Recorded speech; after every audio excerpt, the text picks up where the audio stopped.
नमस्कार दोस्तों, मैं भूपेंद्र कुमार सैनी एक बार फिर से आपके अपने YouTube चैनल ज्ञान वैविध्य संस्कृत में एक बार फिर से स्वागत करता हूं। जैसा कि दोस्तों हम राजस्थान के विभिन्न जिलों का अध्ययन कर रहे थे, इसके तहत हमने कई जिले अध्ययन कर लिए हैं।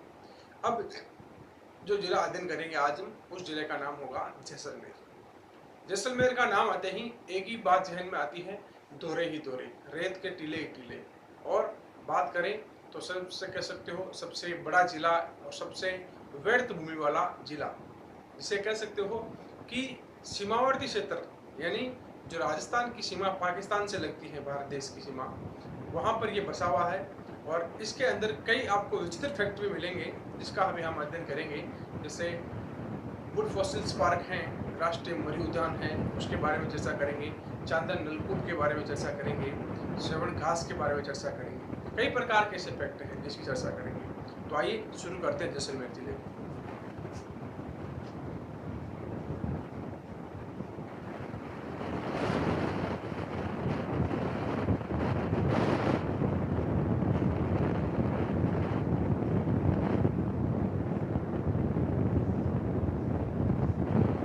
जैसलमेर जिले की बात करें तो इसे क्या कहा जाता है, स्वर्ण नगरी कहा जाता है। इसके जो नाम देखें, अगर आप नाम देखें,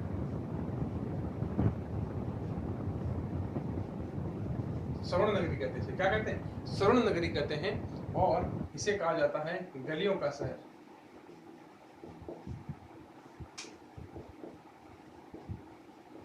गलियों का शहर इसे कहा जाता है। स्वर्ण नगरी कहते हैं, गलियों का शहर कह सकते हैं। और इसे क्या कह सकते हैं? और इसे कह सकते हैं अपन क्या, अंडमान निकोबार, राजस्थान का अंडमान।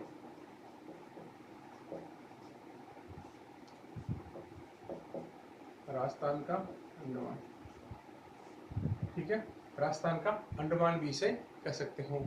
ये सारे के सारे इसके उपनाम है, ध्यान रखना। क्या है ये? उपनाम है। इसके उपनाम दिए जाते हैं, उपनाम दिए गए हैं। स्वर्ण नगरी यानी यहाँ के जो भवन है, या कह सकते हो यह हवेलियों का शहर भी है। क्या है? हवेलियों का नगर भी इसे कहते हैं। जाली झरोखे इतनी ज्यादा इसकी भव्यता है, जिसकी वजह से इसे हवेलियों का शहर भी कहा जाता है। और ये सारी की सारी पीले पत्थरों से बनी हुई है। किससे? पीले पत्थरों से। और जब सूर्य की किरणें इन पीले पत्थरों पर पड़ती है तो इनकी आभा देखने को मिलती है। गजब की एक कह सकते हो कि एक मनमोहक छवि बनती है, जिसके कारण लगता है कि सोने से बनी हो। किससे बनी हो? सोने से बनी हो, इस प्रकार से लगता है। ठीक है। और इसका नाम है हवेलियों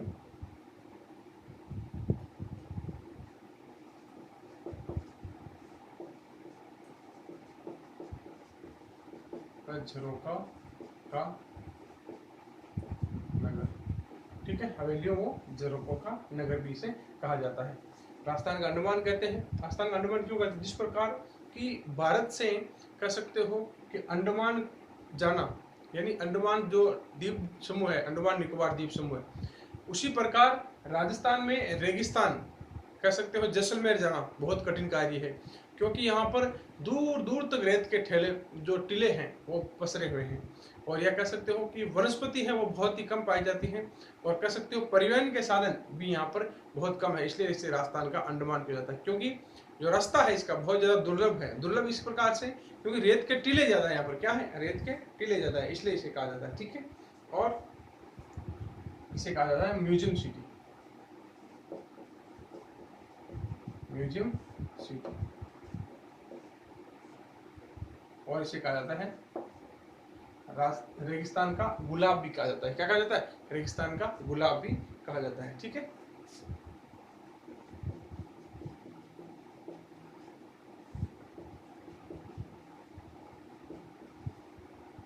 रेगिस्तान का गुलाब भी इसे कहा जाता है। ठीक है। तो ये प्रकार के सारे इतने इसके क्या है, उपनाम है। म्यूजियम सिटी की बात करें, म्यूजियम सिटी यानी अजायब घरों का शहर। यहाँ पर कई प्रकार के कह सकते हो कि आपको म्यूजियम देखने को मिलते हैं। क्या मिलते हैं? म्यूजियम देखने को मिलते हैं। और रेगिस्तान का गुलाब, पूरे रेगिस्तान है, लेकिन इनके जो भवन है ये इतनी भव्यता बने, इनकी भव्यता से बने हुए हैं, या इनकी जो कह सकते हो कि जो इनके भित्ति चित्र, या कह सकते हो जो इनकी नक्काशी है, ये इस प्रकार की है, ये दूर से ही व्यक्ति का मन मोह लेती है, इसलिए इसे रेगिस्तान का गुलाब भी कहा जाता है। ठीक है। तो ये सारे के सारे हैं इसके उपनाम। अब बात करेंगे इसके प्राचीन नाम कौन कौन से थे। ठीक है। प्राचीन नाम, ये उपनाम और प्राचीन नाम अलग अलग होते हैं, ध्यान रखना ना। प्राचीन नाम में इस क्षेत्र को कहा जाता था मान क्षेत्र। क्या कहा जाता था? मान क्षेत्र इसे कहा जाता था। ठीक है, मान, या इसे कहा जाता था वल मंडल, वल मंडल, और ये इसे कहा जाता था दुग्गल,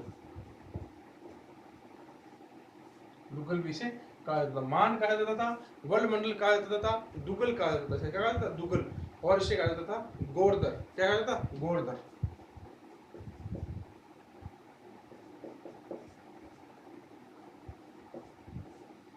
और एक त्रिकुट पहाड़ी पर बना हुआ है, त्रिकुट। ठीक है, त्रिकुट पहाड़ी, गोरहर, इसे जो जैसलमेर का दुर्ग है उसे त्रिकुट पहाड़ी पर बना हुआ है, इसे कहते हैं गोरहर पहाड़ी भी कहते हैं। क्या कहते हैं? गोरहर पहाड़ी भी कहते हैं। ठीक है, ये भी आप ध्यान रखेंगे। ठीक है, गोरहर है क्या? ये गोरहर है, गोरहर। ठीक है, तो ये इसके क्या है? प्राचीन नाम है। अब बात करें इसकी स्थापना किसने की, किस प्रकार से कह सकते हो कि इसके अंदर कौन कौन से शासक हुए उनकी बात करें तो इसके अंदर कई प्रकार के शासक का नाम आते हैं। जैसे जवाहर सिंह का नाम आता है, आसकन का नाम आता है, कई प्रकार के शासकों का नाम आते हैं। ठीक है, तो इसकी स्थापना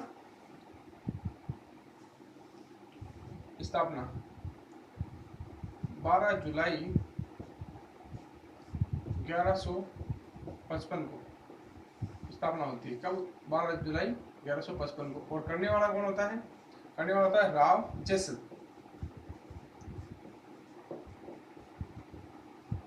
राव जैसल इसकी स्थापना करने वाला होता है। ठीक है, और बात करें इसकी आधुनिक स्थापना,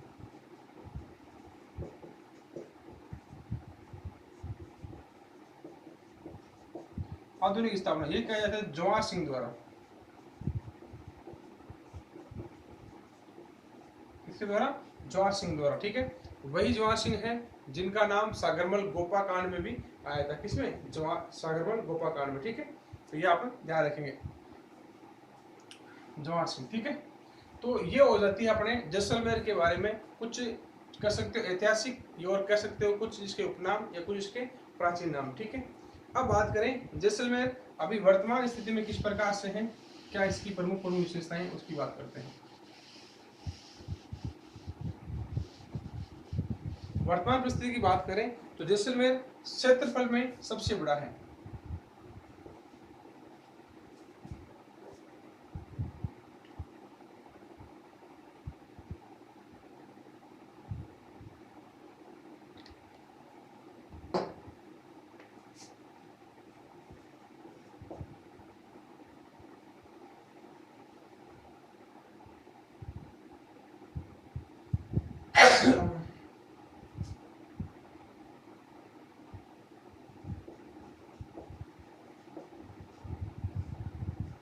राजस्थान में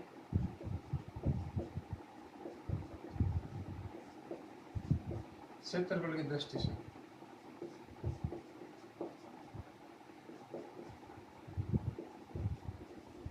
सबसे बड़ा जिला है। ठीक है, राजस्थान में क्षेत्रफल की दृष्टि से सोचे इसको तो सबसे बड़ा जिला है, सबसे बड़ा जिला है।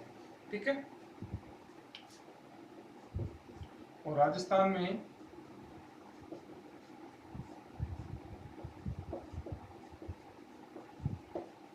सबसे कम वर्षा वाला जिला भी, सबसे कम वर्षा वाला भी जिला है। ध्यान रखेंगे, राजस्थान के अंदर अगर बात करें सबसे कम वर्षा कहाँ होती है, जैसलमेर के अंदर होती है, और सबसे अधिक की बात करें तो वो होती है झालावाड़ में। ठीक है, और सबसे कम जनसंख्या वाला जिला। ठीक है, जनसंख्या वाला जिला। ठीक है भाई, देखो क्षेत्रफल तो है सबसे ज्यादा, जनसंख्या है सबसे कम, कम है, और ये क्या है? सबसे बड़ा या ज्यादा। तो अपने आप ही क्या होगा? जनसंख्या घनत्व इसका भी क्या हो जाएगा? कम हो जाएगा। जनसंख्या घनत्व सबसे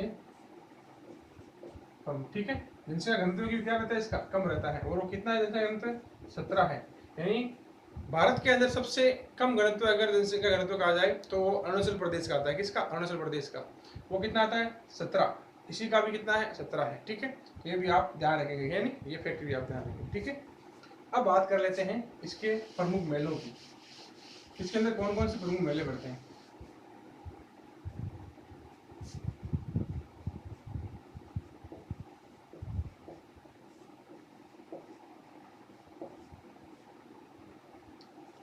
प्रमुख मेलों की बात करें तो इसका पहला मेला, ध्यान रखना सबसे इंपॉर्टेंट है, इसे कहा जाता है मरु महोत्सव।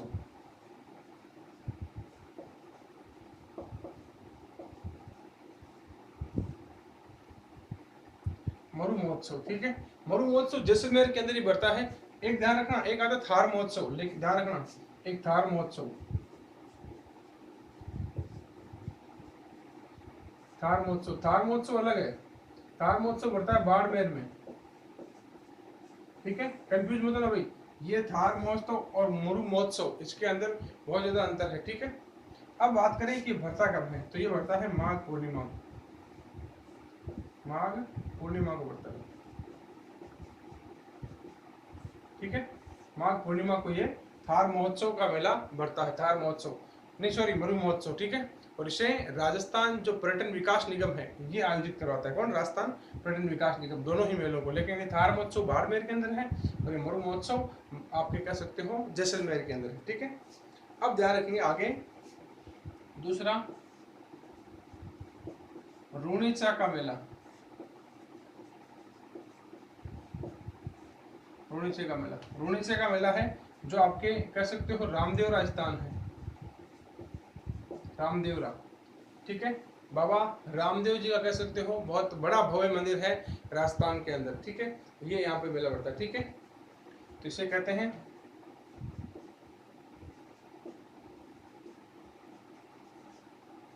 पश्चिमी राजस्थान का सबसे बड़ा धार्मिक मेला, ठीक है। पश्चिमी राजस्थान का सबसे बड़ा धार्मिक मेला है बाबा रामदेव जी का मेला। यहाँ पर कहा जाता है कि राजस्थान से नहीं अपितु गुजरात से भी, और जो पास के राज्य हैं वहां से, मध्य प्रदेश, गुजरात, यहाँ से भी श्रद्धालु यहाँ पर आते हैं, ठीक है। जो ध्यान रखना, पश्चिमी राजस्थान का सबसे बड़ा मेला कहा जाता है रूणेचा का मेला, रामदेवरा का, ठीक है। और ये मेला भरता है आपका भाद्रपद शुक्ल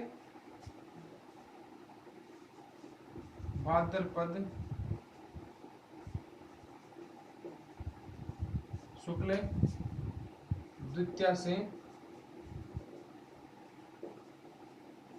भाद्रपद शुक्ल एकादशी तक। कब बढ़ता है, एकादशी तक, ध्यान रखेंगे, ठीक है। भाद्रपद शुक्ल से भाद्रपद आपके एकादशी तक, ठीक है।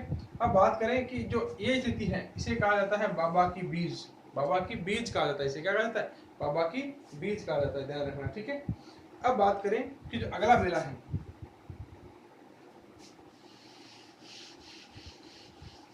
अगले मेले का नाम है आपका तेमड़ी राय का मेला। कौन सा, तेमड़ी राय का मेला, ठीक है।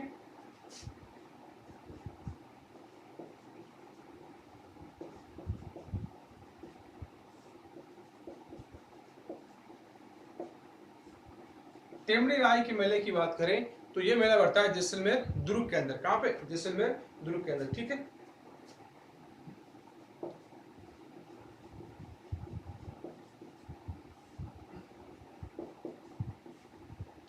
बात करें मेला बढ़ता कब कब है, ठीक है। ध्यान रखना ये मेला बढ़ता है नवरात्र में, और नवरात्र कब आते हैं, एक तो चैत्र नवरात्र और एक आश्विन नवरात्र,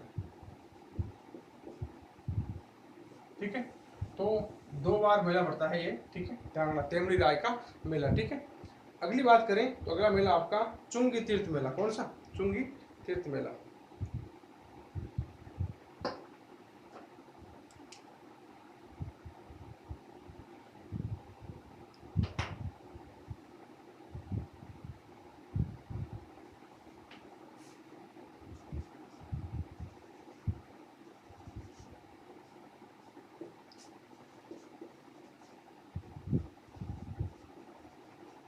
चुंगी तीर्थ मेला है वो चुंगी स्थान पर ही, ठीक है। अब ये मेले की बात करें तो यहाँ पर एक इसी स्थान के पास बहती है काक नदी। कौन सी? काक नदी, जिसे प्राचीन सरस्वती नदी भी कहा जाता है। क्या कहता है? प्राचीन सरस्वती। तो इसे काक मेला भी कहते हैं, ठीक है। और ये मेला कहता है भाद्रपद शुक्ल चतुर्थी,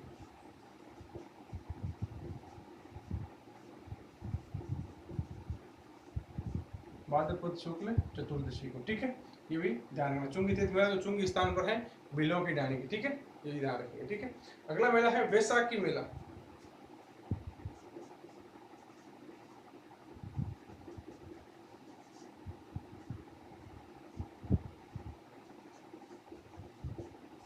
और ये मेला लगता है वैशाखी हिंदू तीर्थ नाम से एक स्थान बन गया। क्या बन गया?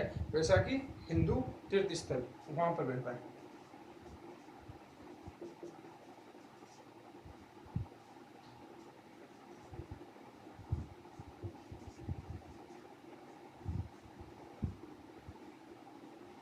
ठीक है, वैशाखी हिंदू तीर्थ स्थल। और यह मेला बढ़ता है वैशाख पूर्णिमा को। कब बढ़ता है? वैशाख पूर्णिमा को,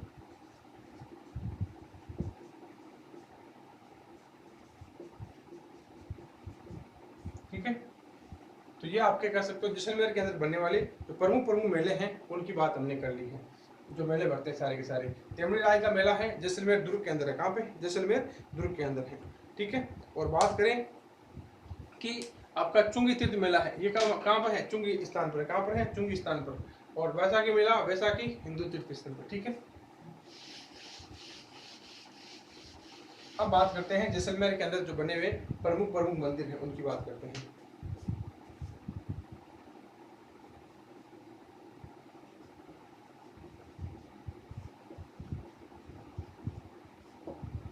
मंदिर की बात करें तो फर्स्ट मंदिर की बात करते हैं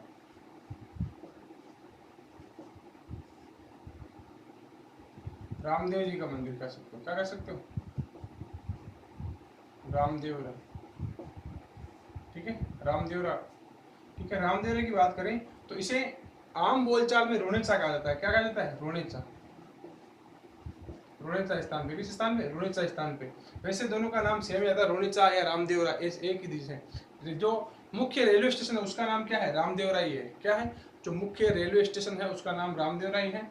और स्थान को वैसे कहा जाता है आम बोलचाल में रोनेचा कहा जाता है। रोनीचा, रोनेचा, इस प्रकार से नाम इसका आता है, ठीक है। तो ये मेला है इसे कहा जाता है राष्ट्रीय एकता व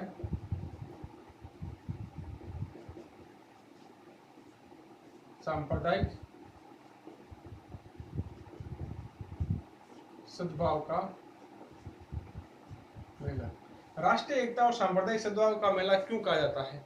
क्योंकि इस मेले के अंदर हिंदू और मुस्लिम दोनों तीर्थयात्री आते हैं। जो मुस्लिम तीर्थयात्री हैं ये रामदेव जी को रामसा पीर के नाम से संबोधित करते हैं। और राष्ट्रीय एकता क्यों कहा जाता है? क्योंकि सिर्फ राजस्थान से ही नहीं, भारत के अंदर कई राज्यों से यहाँ पर श्रद्धालु दर्शन करने के लिए यहाँ पर आते हैं, इसलिए इसे राष्ट्रीय एकता और सांप्रदायिक सद्भाव का केंद्र कहा जाता है, ठीक है।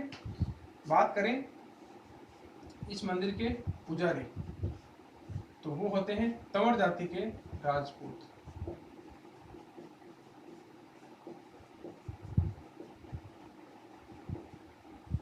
तंवर जाति के राजपूत, क्योंकि जो रामदेव जी के पिता है अजमल जी, वो भी तंवर जाति के सांकला राजपूत थे। कौन थे? तंवर जाति के सांकला राजपूत थे, ठीक है। जो इनके तीर्थयात्री हैं, जो तीर्थयात्री हैं यहाँ पर आते हैं, उन्हें कहा जाता है जातरू। क्या कहा जाता है? जातरू। यानी जो तीर्थयात्री हैं उनको आम बोलचाल में जातरू कहा जाता है। क्या कहा जाता है? जातरू, ठीक है। अगली बात करें तो यहाँ पर सफेद व नीले घोड़े चढ़ाने की परंपरा है, ठीक है। यानी यहाँ पर सफेद व नीले घोड़े चलाने की परंपरा, घोड़े वैसे नहीं जीवित अवस्था में, यानी घोड़े की प्रतिकृति आकृति से यहाँ पर चढ़ाई जाती है, ठीक है। बात करें रामदेव जी की तो और फैक्ट की तो इन्होंने एक पंथ चलाया था जिसे कहते हैं कामड़िया पंथ। कामड़िया पंथ की स्थापना की थी रामदेव जी ने। किसने? रामदेव जी ने। और भी कई फैक्ट है रामदेव जी के, जैसे रामदेव जी की बहन का नाम क्या था, रामदेव जी के गुरु का नाम क्या था, बहुत से फैक्टर हैं, लेकिन आपको मुख्य मुख्य जो फैक्टर मैंने आपको बताए हैं। और इनकी जो कह सकते हो रामदेव जी को कवि भी कहा जाता है, और जो 13 ताल नृत्य किया जाता है, कई प्रकार के फैक्टर, लेकिन आपको जो मुख्य मुख्य फैक्ट है मेले से संबंधित वो आपको ध्यान रखना है। ठीक है,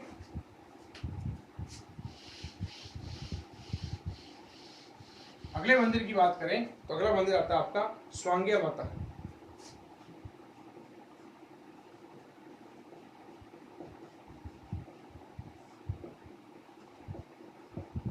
स्वांग्या माता, ये इसे कहते हैं आवड़ माता।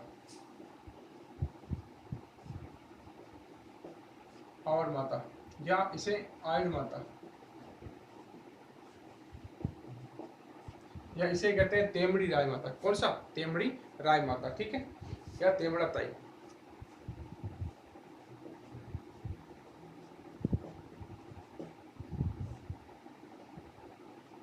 तेमड़ा ताई, ठीक है, या तेमड़ा ताई कह सकते हो, आयन माता कह सकते हो, आवड़ माता कह सकते हो, या कह सकते हो इसको स्वांग्या माता कह सकते हो। ठीक है, और ये जो माता का मंदिर है वो बना हुआ है कौन सा? तेमड़ा भाकर पर। तेमड़ा भाकर पर। भाकर कहें तो जो सर्वाधिक ढलान वाली चट्टानें हैं, सर्वाधिक ढलान वाली चट्टानें उन्हें भाकर का दाना, जो सर्वाधिक ढलान वाली चट्टानें हैं उन्हें भाकर। जैसे मान लीजिएगा ये पर्वत श्रेणी है, तो ज्यादा ढलान है, यहाँ पर जो ढलान है वो सबसे ज्यादा है। यानी मान लो पर्वत इस प्रकार से हो, तो कई पर्वत इस प्रकार से होते हैं, मान लीजिएगा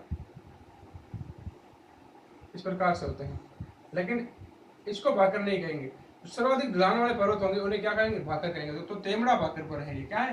तेमड़ा भाकर पर स्थित है, और इसे कहा जाता है भाटी वंश की कुलदेवी कहा जाता है। क्या कहता है? भाटी वंश की कुलदेवी। जैसलमेर के भाटी हैं, जैसलमेर के भाटी वंश की कुलदेवी। ठीक है, अब इनका नाम स्वांग्या माता क्यों पड़ा? तो ठीक है, स्वांग्या माता इसलिए पड़ा कि जो इनका प्रतीक चिन्ह है, जो इनका प्रतीक चिन्ह, एक मिनट, जो प्रतीक चिन्ह है वो है मुड़ा व भाला। मुड़ा हुआ भाला, जिसे स्वांग कहा जाता है। क्या कहता है? स्वांग कहा जाता है, इसलिए इनका नाम कह सकते हो स्वांग्या माता पड़ा। क्या पड़ा? स्वांग्या माता पड़ा। ठीक है, अब बात करें कि इसी माता का जो दूसरा रूप है, जो दूसरा रूप है उसे कहा जाता है शगुन चिड़ी। शगुन चिड़िया। ठीक है, यानी जो माता का दूसरा रूप है वो किसके अंदर देखा जाता है कि शगुन चिड़िया अगर दिखती है तो आपको कहा जाता है कि आपको स्वांग्या माता के दर्शन हुए हैं। ठीक है, तो ये आपकी थी स्वांग्या माता। ठीक है, तो मंदिर है इसका तेमड़ा भाकर बना हुआ है। जैसलमेर के भाटी राजवंश की क्या है? कुलदेवी है, और प्रतीक चिन्ह मुड़ा हुआ भाला इनका क्या है? मुड़ा हुआ भाला है, जिसे कहते हो स्वांग। क्या कहते हैं? स्वांग। ठीक है, और इनका जो प्रतीक चिन्ह है ये मुड़ा हुआ भाला है, और इसे दूसरे रूप में शगुन चिड़ी के रूप में माना जाता है। ठीक है, अब बात करें आगे तनोट माता की। किसकी? तनोट माता। काफी कह सकते हो तनोट माता चर्चा में रहती हैं। क्यों रहती हैं? क्योंकि ये कह सकते हो कि जो बीएसएफ के जवान हैं उनकी रक्षक देवी हैं।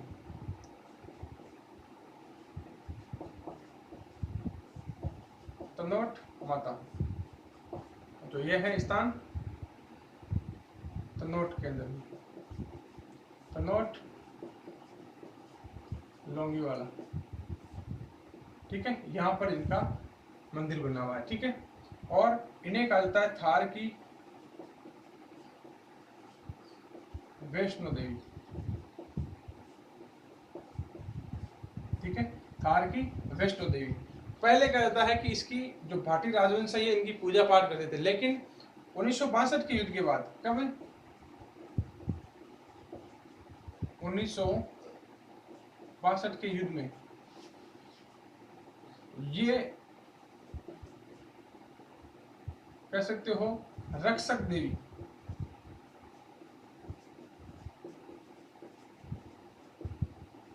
रूप में विख्यात हुई। यानी 1962 के युद्ध के अंदर ये रक्षक देवी के रूप में विख्यात हुई। किस प्रकार से विख्यात हुई कि 1962 में जो भारत पाकिस्तान का युद्ध था उसके अंदर कहते हैं कि इस मंदिर परिसर के अंदर जिंदा बम पड़े थे, लेकिन देवी का कह सकते हो चमत्कार, कहते हैं कि देवी के चमत्कार से ये बम कह सकते हो कि क्रिया नहीं कर सके, या कह सकते हो ये बम है जो कह सकते हो विस्फोट नहीं हो सके। ठीक है, इसी प्रकार इसको कहा जाता है थार की वैष्णो देवी या थार की रक्षक देवी भी कहा जाता है। ठीक है, उस दिन से ये बीएसएफ के आराध्य देवी बन गई। जो बॉर्डर सिक्योरिटी फोर्स है उनकी आराध्य देवी बन गई। क्या बन गई? आराध्य देवी। और अब इसकी जो पूजा हुआ है, जो पूजा कर सकते हो यही लोग करते हैं। ठीक है, कौन? बीएसएफ के जो जवान हैं ये इनकी पूजा करते हैं। और इसी माता का नाम आता है, दूसरा अगर उपनाम की बात करें तो इसे रुमाल वाली माता कहते हैं। क्या कहते हैं? रुमाल वाली माता या रुमाल या देवी, रुमाल वाली माता या इसे रुमाल वाली देवी भी कहा जाता है। ठीक है, अब आगे ध्यान करें, जो अगला मंदिर आता है आपका वो आता है तेमड़ी राय का मंदिर। कौन सा? तेमड़ी राय का मंदिर। इसके अंदर जो इंटरेस्टिंग फैक्ट है वो आपको ध्यान रखना है। तेमड़ी राय का मंदिर की बात करें तो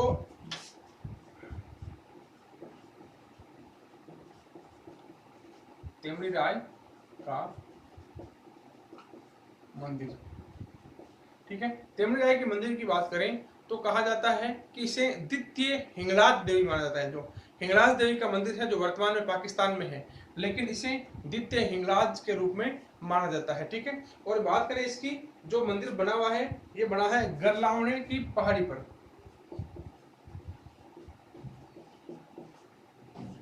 गरलावणे पहाड़ी पर। ठीक है, और बात करें इसे, इस देवी के छछूंदरी के रूप में दर्शन माने जाते हैं। किसके रूप में? छछूंदरी के रूप में दर्शन की मान्यता है। ठीक है, छछूंदरी के रूप में इनके दर्शन की मान्यता है और इन्हें कहा जाता है द्वितीय हिंगलाज।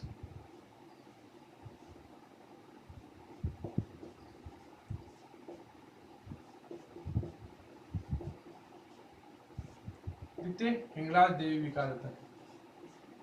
जो मुख्य हिंगलाज देवी हैं उनका मंदिर जो भारत पाकिस्तान विभाजन था उसके बाद कहाँ चली गई थी? पाकिस्तान में चली गई थी। ठीक है, तो ध्यान रखेंगे। ठीक है, अब अगला जो मंदिर आता है वो आता है चुंदी तीर्थ का मंदिर। ठीक है, इसे काक गणेश भी, गणेश जी का मंदिर है, इसे काक गणेश भी कहा जाता है। ठीक है,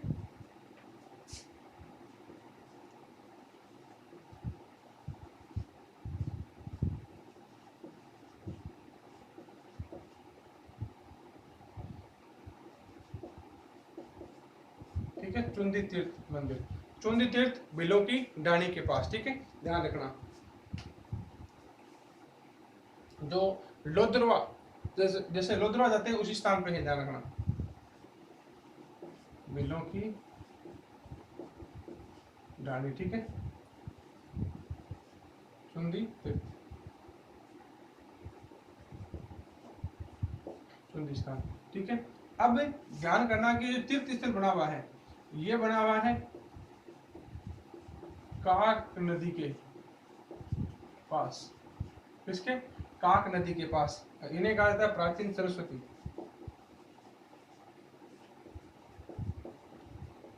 प्राचीन सरस्वती नदी कहा जाता है। क्या कहा जाता है? प्राचीन सरस्वती।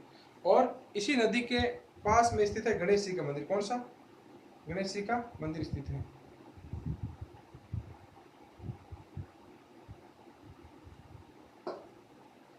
ठीक है, यहाँ पर मंदिर स्थित है, उसे गणेश जी का मंदिर है इसलिए इसे कहा जाता है काक गणेश। ठीक है, जो ये मंदिर है ये गणेश जी का मंदिर है, इसलिए इसे कहा जाता है काक गणेश कहा जाता है। क्या कहा जाता है? काक गणेश।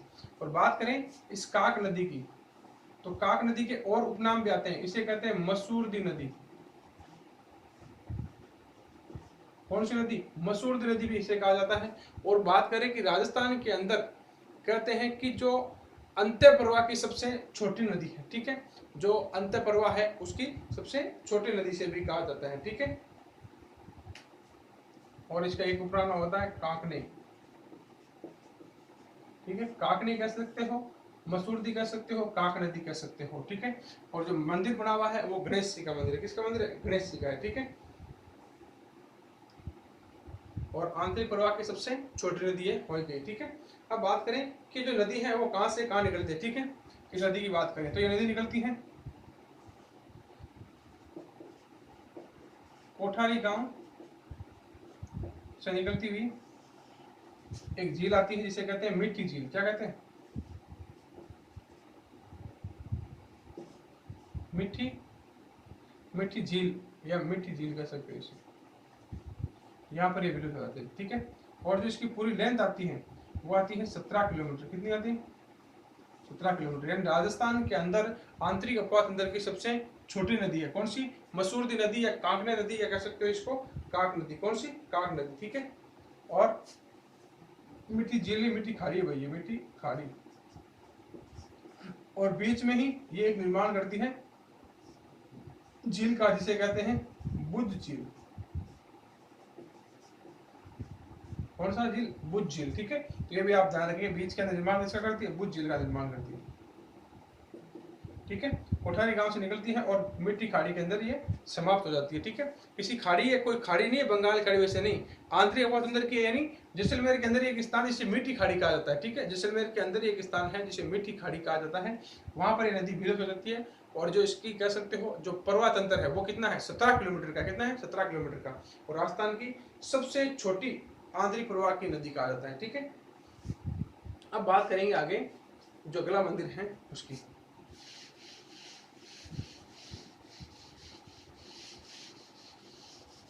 अगले मंदिर की बात करें तो अगले मंदिर का नाम है शंभुनाथ मंदिर। कौन सा? शंभुनाथ।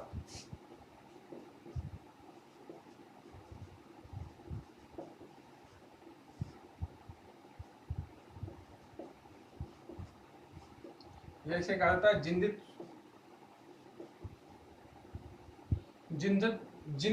सूरी मंदिर भी इसे कहा जाता है। क्या कहा जाता है? जिंदत सूरी। और इसकी मुख्य बात करें तो कहा जाता है कि इस मंदिर के जो गर्भगृह है उसके नीचे जो एक अंडरग्राउंड बना हुआ है, सबसे राजस्थान के अंदर सबसे बड़ा भूमिगत कह सकते हो पुस्तकालय संचालित है। क्या संचालित है? भूमिगत पुस्तकालय संचालित है, राजस्थान का सबसे बड़ा, ठीक है।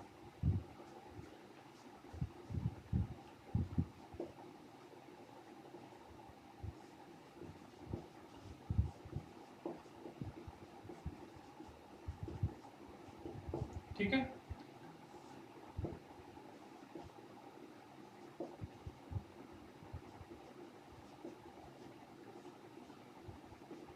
राजस्थान का सबसे बड़ा भूमिगत पुस्तकालय, ठीक है। राजस्थान का सबसे बड़ा भूमिगत पुस्तकालय है। इसे जिंदत सूरी का भंडार भी कहा जाता है, जिंदत सूरी जैन भंडार भी कहा जाता है। क्या कहा जाता है? जिंदत सूरी जैन भंडार भी कहा जाता है, ठीक है। ये पुस्तकालय है, इसे जिंदत सूरी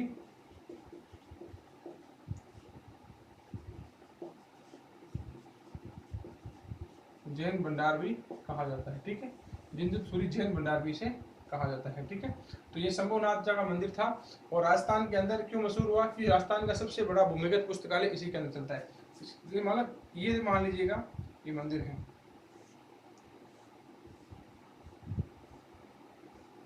और इस मंदिर के नीचे इस बाग में पुस्तकालय चलता है, ठीक है। जो पुस्तकालय है वो यहाँ चलता है, ठीक है। और जो मंदिर बना हुआ है, ये मंदिर ये बना हुआ है यहाँ पर, ठीक है। ये मंदिर यहाँ पे बना हुआ है और ये जो पुस्तकालय है ये नीचे चलता है इस प्रकार से। अंडरग्राउंड पुस्तकालय है, राजस्थान का सबसे बड़ा भूमिगत पुस्तकालय है, ठीक है। अब बात करें शांतिनाथ कुन्नुतान मंदिर।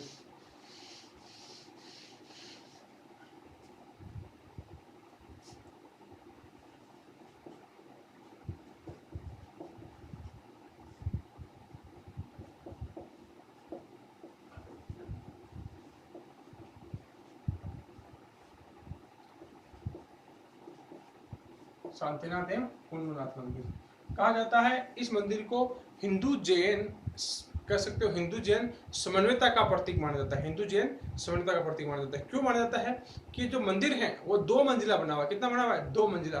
और जिसके ऊपर सबसे पहली कह सकते हो जो मंजिल है वो कुंदनाथ जी की मंदिर है। किसकी? कुंडनाथ जी की। और ऊपर शांतिनाथ जी की मंदिर है। ठीक है, इस प्रकार से ये 2 मंजिला मंदिर है और एक हिंदू मंदिर है, एक जैन मंदिर है। जो कुंडनाथ जी का मंदिर है वो हिंदू मंदिर है और शांतिनाथ जी का जो मंदिर है वो जैन मंदिर है। तो हिंदू जैन समन्वयता का केंद्र भी इसे माना जाता है। ठीक है,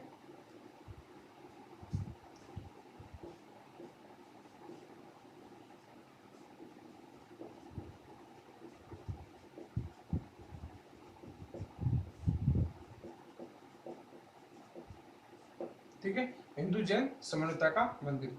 और इस मंदिर को कहते हैं जुड़ा मंदिर भी कहते हैं। क्या कहते हैं? जुड़वा मंदिर। ठीक है, जुड़ा मंदिर भी कहा जाता है। और ये 2 मंजिला बना। कितना बना हुआ है? 2 मंजिला। ठीक है, अब बात करें 2 मंजिला में प्रथम तल में किसका है? प्रथम मंजिल। प्रथम मंजिल की बात करें तो ये बनी है कुंथुनाथ जी की। ठीक है, और द्वितीय मंजिल है वो आपकी है शांतिनाथ जी की। इसकी? शांतिनाथ जी।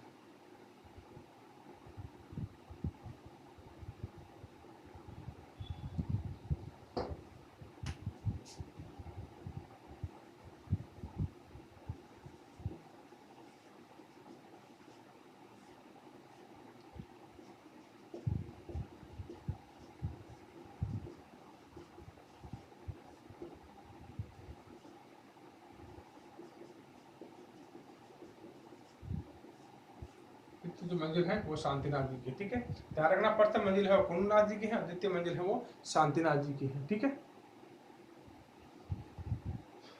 अब जो अगला मंदिर आता है वो आता है आपका आदि नारायण का मंदिर। किसका? आदि नारायण का मंदिर।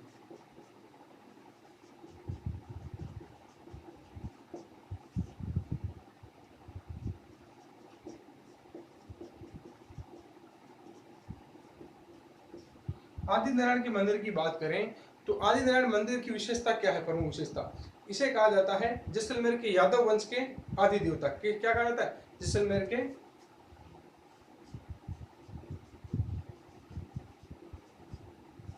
जैसलमेर के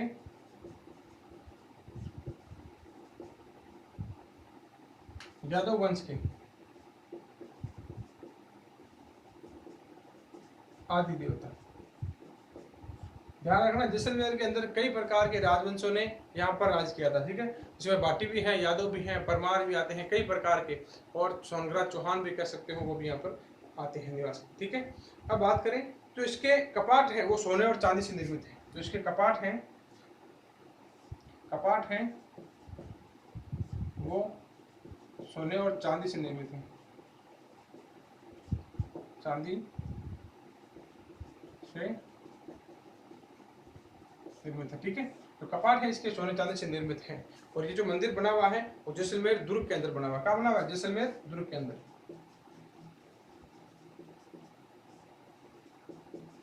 ठीक है, तो ये आपके कह सकते हो जो आदि नारायण का मंदिर था वो आपका समाप्त हुआ। ठीक है, तो दोस्तों आपको ये वीडियो अच्छा लगे तो वीडियो को लाइक करें, ज़्यादा से ज़्यादा वीडियो को शेयर करें, और किसी प्रकार की त्रुटि हो तो कमेंट अवश्य करें। धन्यवाद दोस्तों।